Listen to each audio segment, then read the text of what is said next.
Muy buenos días, muchísimas gracias a mi amigo doctor Manuel Muñoz por su gentil presentación para hablar de un tema, yo diría que el tema menos quirúrgico de la mañana y ciertamente un tema en el que no les puedo presumir mucha experiencia, pero vamos a tratar de revisarlo lo más rápido y lo más útil posible. Vamos a hablar de su definición, de lo que se sabe en resumen de su fisiopatología, cuál es el cuadro clínico, haciendo énfasis en las escalas de severidad, cuáles son los métodos diagnósticos y el foco principal de la plática, si existe alguna manera de prevenirlo y cuáles son las formas de tratarlo. La proctocolectomía restaurativa, como se ha hablado toda la mañana, es el estándar de oro actualmente en el tratamiento quirúrgico de la colitis ulcerativa crónica inespecífica, ya sea en su abordaje abierto o laparoscópico. Conlleva la construcción de un reservorio. El más frecuente, ya se ha mencionado, es el de J, y es una forma de mantener la continuidad gastrointestinal, contribuir a mantener la continencia y se asocia, desafortunadamente se asocia a morbilidad, y una de estas morbilidades, la médica, es la inflamación del reservorio. Es un anglicismo el que usamos, ¿verdad? La pouchitis, ¿no? La pouchitis. Esta es la publicación original del reservorio en J, que también, como se ha mencionado a lo largo del día, es el más sencillo de hacer. Tiene sus pros, tiene sus contras, pero sin duda es el que hacemos con mayor frecuencia. Diversos reservorios se han utilizado, también lo mencionó el doctor Facio, y ciertamente dentro de las causas de la pouchitis se ha atribuido que los reservorios que vacían menos tienen mayor probabilidad de desarrollarla, pero en la realidad, como vamos a ver más adelante, esto no se ha podido comprobar de manera plena, y lo que sí sabemos es que cualquier tipo de reservorio, incluyendo el más realizado, puede desarrollar pouchitis, ¿no? ¿Cómo lo podemos definir? Pues es un síndrome de origen desconocido, caracterizado por dolor abdominal tipo cólico, asociado a malestar general, urgencia, incluso incontinencia, ocasionalmente acompañado de evacuaciones diarreicas con sangre. Esta es una de las muchas definiciones que encontré. Sin embargo, la definición para mí más práctica es esta que se publicó hace un par de años, que es una inflamación visible por endoscopía e histológicamente comprobada que se asocia a síntomas de frecuencia, urgencia y evacuaciones líquidas. Esto es, tenemos que tener los síntomas con la comprobación endoscópica e histopatológica, porque sí hay entidades nosológicas que pueden presentar síntomas similares, de tal forma que no debemos presumir o asumir que es una pouchitis si no tenemos una corroboración endoscópica y histopatológica.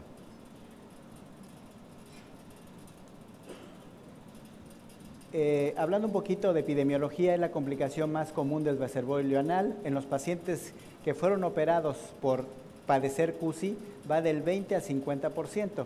Hay una diferencia clara con los pacientes que se operan por poliposis adenomatosa familiar, que solamente van del 0 al 11%, y esto habla o se ha hipotetizado que tiene que ver con la fisiopatología de la enfermedad. Los síntomas crónicos que afectan la calidad de vida de los pacientes. De hecho, a este grupo de enfermos les recuerda el CUSI, y la realidad de las cosas es que continúa siendo un enigma clínico. Sabemos en la actualidad que 39% de los enfermos que padecen de este problema tendrán un solo episodio, y ese será tratado fácilmente. O sea, 1 de 3 sabemos que le va a ir muy bien.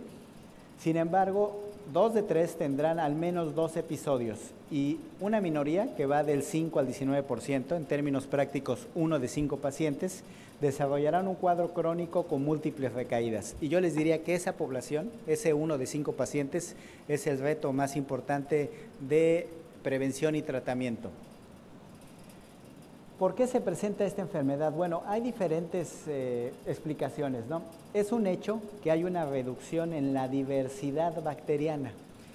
Ahí se está centrando la mayor parte de la investigación y de las medidas de prevención y tratamiento, en tratar de revertir esta reducción en la diversidad bacteriana, porque esta otra explicación, la respuesta inmune anormal a la flora bacteriana normal, lo que se conoce, también es un anglicismo esto, la disbiosis, pues en términos de prevención y tratamiento no ha conseguido convencernos de que ese es el camino, ¿no? Parece que el asunto va más por la reducción de la diversidad y bueno, una situación que es indudable, es un huésped genéticamente determinado.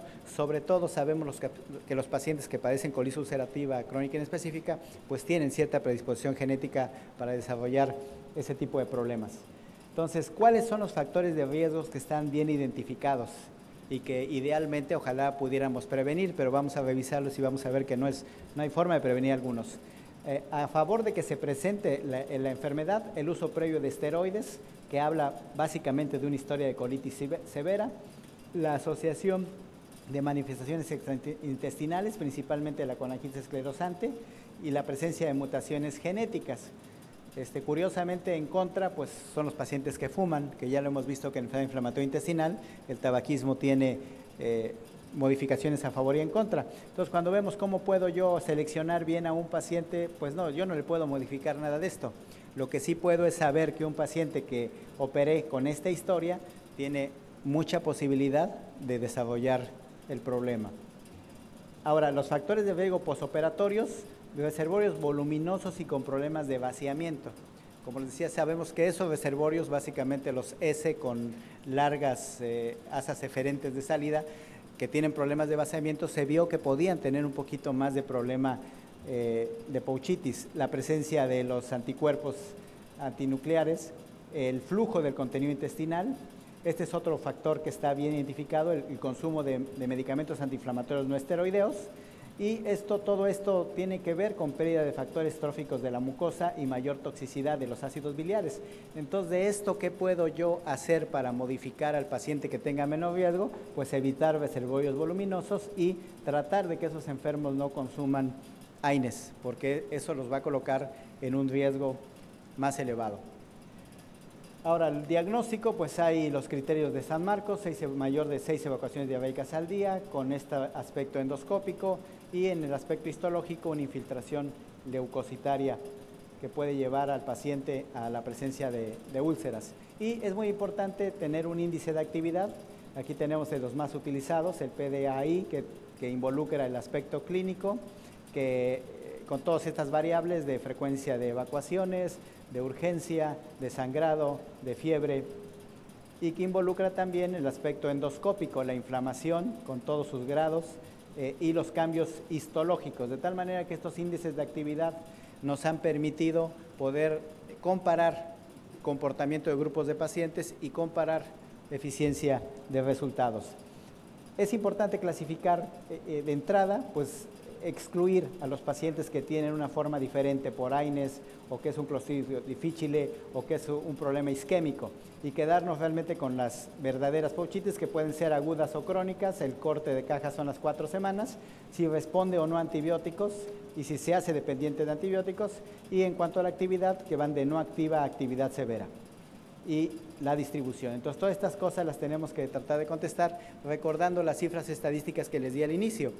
1 de 3 va a tener un episodio que con un ciclo corto de antibióticos se va a resolver, y solamente 1 de 5 va a caer en el grupo que vamos a tener que estar tratando de manera continua. Es importante en histología distinguir los cambios normales que hay en un tipo de inflamación, digamos lo normal, con cierta metaplasia intestinal por el cambio de la flora y la estasis que provoca el reservorio, con la inflamación anormal, ¿no? Pero bueno, este es un trabajo que nuestros amigos los patólogos hacen mejor que nosotros. Ahora, ¿cuál es el tratamiento ya? Yo tengo el paciente ahí, ¿cómo lo voy a tratar? En la actualidad, lo que se sugiere, la primera línea de tratamiento tiene que ser la ciprofloxacina, que tiene un efecto antiinflamatorio bien claro. Le vamos a dar 1 gramo diario durante 7 a 14 días. Tiene un mejor efecto que el metronidazol en cuadros agudos, y la dosis de mantenimiento, cuando tenemos ese 1 de 5 pacientes con cuadros frecuentes, vamos a dar de 250 miligramos a 1000 miligramos cada tercer día. Entonces, nuestra primera línea de contacto en este momento, lo que recomienda la literatura, es la ciprofloxacina. La segunda línea es lo que fue muchos años la primera, el metronidazol, de 20 a 50 miligramos por kilogramo por día, divididos en 3 tomas por 7 a 14 días. El problema, digo, aquí en México lo utilizamos muchísimo, ¿no? Sabemos cuáles son los efectos colaterales más frecuentes: náuseas, cefaleas, sabor metálico. Sabemos que su efecto además del antibiótico, es la neutralización de radicales libres, mantiene remisión, el problema es la toxicidad en uso crónico y que sí hay un 10% de resistencia. Otros antibióticos realmente se han intentado para ese cuadro agudo, pero no han funcionado igual. El más descrito es la rifaximina, es menos eficaz, realmente su tasa de éxito en cuadros agudos es muy baja, es mucho más útil en la prevención de recaídas, ahí tiene un 65% de éxito. Y también en cuadros refractarios, su mezcla con metronidazol o con ciprofloxacina son un plus para aquel paciente que de inicio no nos responde a un solo antibiótico. ¿Qué pasa si el paciente no nos responde ni a un antibiótico solo ni a la asociación de antibióticos? Ahí ya empezamos a entrar en problemas. Una opción son los esteroides, la budesonida, 9 miligramos diarios por 8 semanas oral, aunque también hay supositorios que se usan por 4 semanas y enemas. Y realmente su eficacia en casos refractarios a antibióticos de primera línea es dispar. Hay algunas cohortes que han demostrado que sirve, hay otras que no han demostrado tanto, pero es un medicamento que podemos emplear. El infliximab se ha tratado, pero eso es más útil, como todos sabemos, en fístulas. Su morbilidad es muy alta y la selección de pacientes sin fístula se reduce a pacientes que tienen inflamación de todo del intestino. Entonces ese paciente a lo mejor tiene otro problema más que una inflamación simple del reservorio. También se ha probado el bismuto en enemas de carbómero. Ustedes saben, el bismuto tiene propiedades antidiarreicas y antimicrobianas.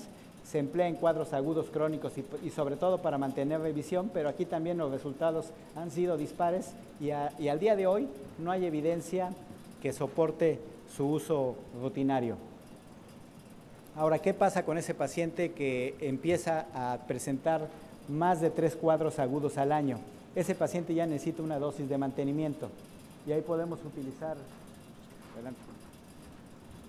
el ciprofloxacino y el metronidazol con rifaximina por 4 semanas.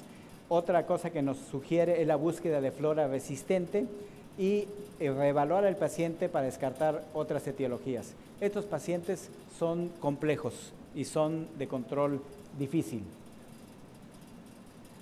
Y pues una cosa que en los últimos años se ha publicado muchísimo son los probióticos, el BSL número 3, 300 billones de bacterias por gramo, viables, liofilizadas, con múltiples cepas de diferentes tipos de bacterias que se dan en dosis de 3 a 6 gramos por día.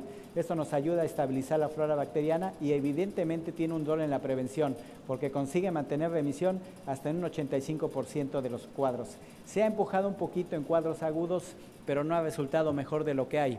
Pero les diría que esto apoya mucho el hecho de que el problema sea la diversidad en la flora bacteriana más que una respuesta inmune anormal. Ahora, ¿qué pasa cuando falla la terapia de mantenimiento? Cuando los pacientes están continuamente con inflamación del reservorio, bueno, pues ahí desafortunadamente los pacientes pueden requerir nuevamente una ileostomía. Se ha visto que la sola derivación del flujo fecal mejora mucho a los enfermos y ahí se tiene que individualizar si se quita o no se quita el reservorio por la morbilidad que implica quitarlo. Entonces, en resumen, pues es una enfermedad caracterizada por inflamación endoscópica y histológica del reservorio ilioanal, que es más común en CUSI. El diagnóstico requiere de endoscopía y biopsia para de esa manera evitar confusiones con otras enfermedades que tienen cuadros similares. La mayor parte de los pacientes con un episodio agudo responden bien a antibióticos. Hoy por hoy la evidencia científica apoya el uso de la ciprofloxacina. Pacientes con más de 3 recaídas al año, alrededor del 1 de 5 enfermos requieren terapia de mantenimiento. Los probióticos vimos en la primera opción. Los pacientes que no responden a terapia inicial con antibióticos se debe usar combinaciones con rifaximina básicamente o utilizar el sabedor que los esteroides, el bismuto y el infliximab pues son cuestionables y que la cirugía es la última alternativa. Muchas gracias.